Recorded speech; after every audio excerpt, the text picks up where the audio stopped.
Now, other interesting business news, you have Blackberry given a takeover offer.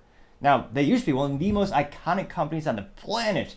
They invented, well, they used to be known as Research in Motion, perhaps the most infamous Canadian technology company on the planet, founded by Mike Lazarus decades ago. And their breakthrough technology in the beginning was a pager, and then they had the email technology, or email in the palm of your hand.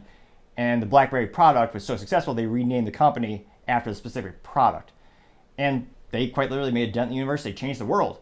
Unfortunately, they were not too quick to adapt to the iPhone that came out of seemingly nowhere in the industry. Interestingly enough, when the iPhone first came out, the CEO of Blackberry, Mike, said two very detrimental things that were kind of the nail in the coffin of the philosophy of the company. He said, one, no one would ever pay more than $500 for a cell phone. And he also said, two, no one would ever want a cell phone with only one button.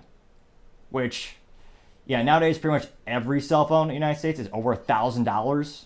And they usually have one button. It's usually just the power button. So, needless to say, they were wrong quite a bit. Now, it looks like the private equity firm by the name of Veritas made a takeover offer for Blackberry, and the U.S. listed shares of Blackberry rose about 17% at that news. Now, granted, they said Blackberry said in May that it would conduct a review of strategic alternatives, which could include a possible separation of one or more of its businesses. Throughout the years, they've divested many parts of the business, including the core, which used to be cell phones. That's really what everyone was known for. But they actually acquired Cylance, I want to say about 3 years ago, which used to be one of the best cybersecurity companies for endpoint security and cell phone security. And now they've been bolstering cybersecurity in vehicles, which is a growing segment as more and more vehicles nowadays are pretty much computers on wheels. That'll be a vector of attack from a security concern, and that would seem to be a good bet in terms of growing technology segments.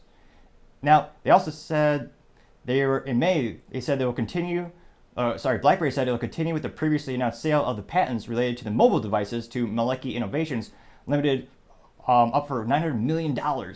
So they're selling their cell phone stuff off completely. A couple of years back, they even sold the intellectual, or probably the branding too.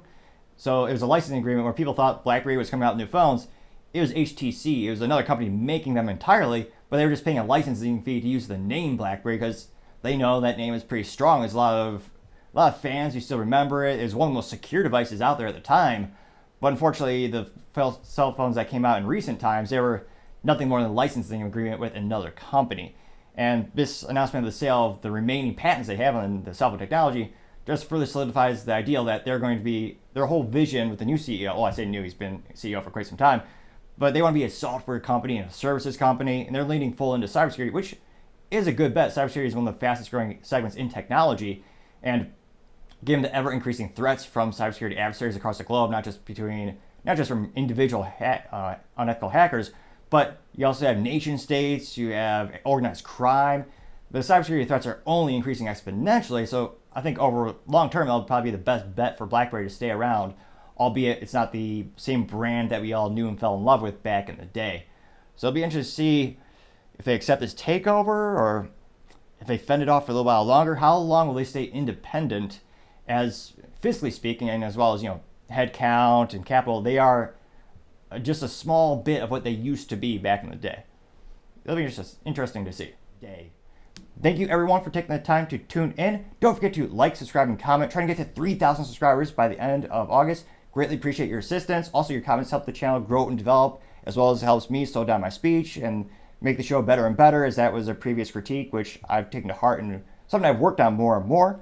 Also, don't forget to tell your family, tell your friends, tell your coworkers, heck, tell your enemies, tell anyone and everyone. Just stay safe, fight the good fight.